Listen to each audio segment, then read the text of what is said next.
This is a takeover. Wall Street and the ASX now at our fingertips with this right here.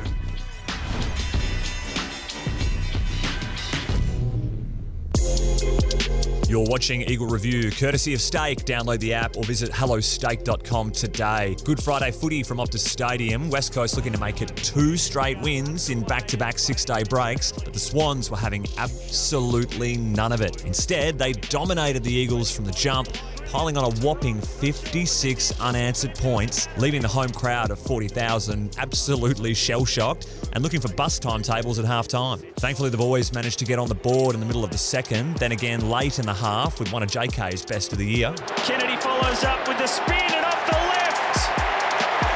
Finally, a bit of a highlight for the home side. There weren't too many more in the second half. The boys did chop off a couple of passes in their forward 50 and converted. That one, Reddo's first goal in 2022. But Sydney continued with a tsunami of scoring, brought about through their superior contested ball numbers and elite two-way running. 63 points the final margin, now 1-4 to start the campaign. Here's Adam Simpson post-match. Played a very good side who beat us on the inside and outrun us on the outside, so that combination gave us what you saw. We've got a lot of work to do with the direction in which we're going. We're on a path, and we're not going to have success every week, but we want to be competitive. We're working on an identity of the way we want to play, and tonight you saw nothing of it. It was the definition of one-way traffic to open the game, a 21-4 inside 50 count with the Eagles unable to register a score, the first time they've been held goalless in a quarter in WA from their 430 matches. Sadly, this was all too familiar, reminiscent of that horror second term when these two sides last met at the Cattery in 2021. Despite the A-grade talent that returned to the engine room on Friday, the boys were unable to have their desired impact on the contest, with their side giving up 39-10 inside 50s in the first half, the largest differential in the AFL since 2018.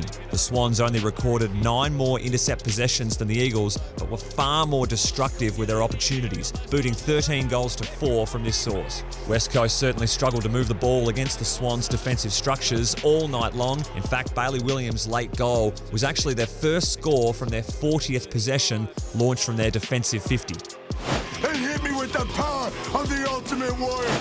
Elliot Yeo returned from his Achilles injury suffered in the pre-season for his first game of the year, but played just 5 minutes of the opening quarter due to this head knock. Once passing the concussion test, the 2-time Woosha medalist got back out there for some much-needed game time at the top level, even spending stints down in the defensive end. Missing his superstar partner in crime, the big governor, Tom Barras certainly rose to the occasion like many knew he would, taking numerous contested marks in the defensive 50 and executing a ton of timely spoils. Hopefully the two-headed monster can again pair up for next week's clash against the Power in Adelaide. My man! It certainly wasn't the milestone memory Jamie Cripps had in mind for his Easter weekend, with the former Saint chalking up game number 200 in his return to footy. Originally the 24th pick back in 2010, the Eagles were able to secure him with pick 46 in exchange for a couple of picks in the 40s also. A pretty decent return, you'd say. With so many absolutely cracking goals in his highlight reel already, he made sure to add one more with this tidy effort late in the last quarter. On the up, Cripps has been searching for a goal in his milestone game, and he comes up with it. We look forward to seeing Cripper hit some peak form in the coming weeks. Love seeing these two absolute lads and former Eagles in the crowd, Pat McGinnity and Chris Marston, the latter looking to win over the crowd with his sculling efforts, but denied by the director at the last minute. We spotted some die-hard Eagles fans that are still stewing over that 2005 grand final ending, and sure, the AFL have some pretty crazy fans out there, but until we see them gluing or chaining themselves to the playing arena, I'm afraid American sports have them well covered. Thanks for watching this week's Eagle Review, proudly supported by Steak, who have recently launched ASX investing like no other. Visit hellosteak.com or find them in the App Store and start investing today. This is a takeover.